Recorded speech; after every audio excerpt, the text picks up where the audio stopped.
Hello guys, কেমন আছেন সবাই? আপনারা সবাই জানেন কিছুদিন যাবত ইন্টারনেট সংযোগ বন্ধ করে দেওয়া হয়েছিল। এখন ইন্টারনেট সংযোগ চালু করার পরে গুগলের কিছু কিছু সেবা চালু করলেও মেটার কোনো সেবাই কিন্তু এখনো চালু হয় নাই, যেমন ফেসবুক, ইনস্টাগ্রাম, হোয়াটসঅ্যাপ ইত্যাদি। গাইস, আজকের ভিডিওটি দেখার পর আপনারা হাই স্পিডে ফেসবুক, ইনস্টাগ্রাম এবং হোয়াটসঅ্যাপ এগুলো চালাতে পারবেন খুব সহজেই। তো চলুন আমরা কথা না বাড়িয়ে ভিডিওটি শুরু করি। Let's start. গাইস, সবকিছুই আমি প্রমাণ সহ দেখাবো। তো এর জন্য আমি চলে যাব প্রথম ফেসবুক লাইটে। গাইস, দেখতে পাচ্ছেন যে এখানে ওয়াইফাই কানেক্ট থাকা সত্ত্বেও কিন্তু এখানে ফেসবুক ওপেন হইতেছে না।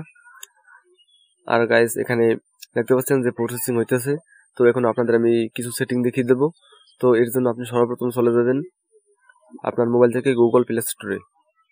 এখান থেকে গুগল প্লে স্টোর সিলেক্ট করার পর এখানে দেখতে পারবেন উপরে সার্চ অপশন, এখানে ক্লিক করে দেবেন এবং এখানে লিখে দেবেন সুপার ভিপিএন।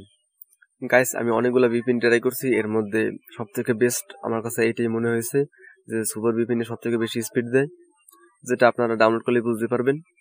তো দেখতে পাচ্ছেন যে আমার আগে থেকে ডাউনলোড করা আছে। তো আমি এখন অ্যাপসটি ওপেন করব। গাইস, ওপেন করার পর সর্বপ্রথম এরকম একটি ইন্টারফেস দেখতে পারবেন।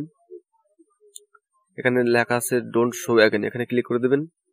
ক্লিক করার পর এখানে কিছুক্ষণ লোডিং হবে, তো আপনি কিছুক্ষণ ওয়েট করবেন। গাইস, যেহেতু এই অ্যাপসটি প্রিমিয়াম অ্যাপস না, সেহেতু এখানে অ্যাড চলে আসতে পারে। তো এখান থেকে উপরে দেখতে পাচ্ছেন ক্রোজ আইকন, এখানে ক্লিক করে দেবেন।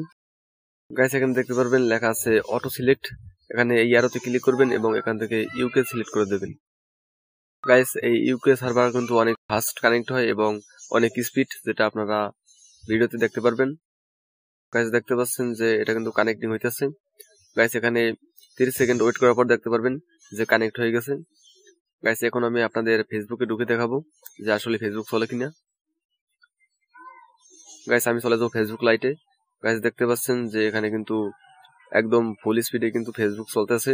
তো এভাবে আপনারা মেটা কোম্পানির যে কোনো অ্যাপস চালাতে পারবেন খুব সহজেই। গাইস, এই ছিল আজকের ভিডিওটি। তো ভিডিওটি কেমন লাগলো অবশ্যই কমেন্ট করে জানিয়ে দেবেন এবং এই ধরনের টিউটোরিয়াল ভিডিও পেতে অবশ্যই চ্যানেলটিকে সাবস্ক্রাইব করে পাশে থাকবেন। ধন্যবাদ সবাইকে।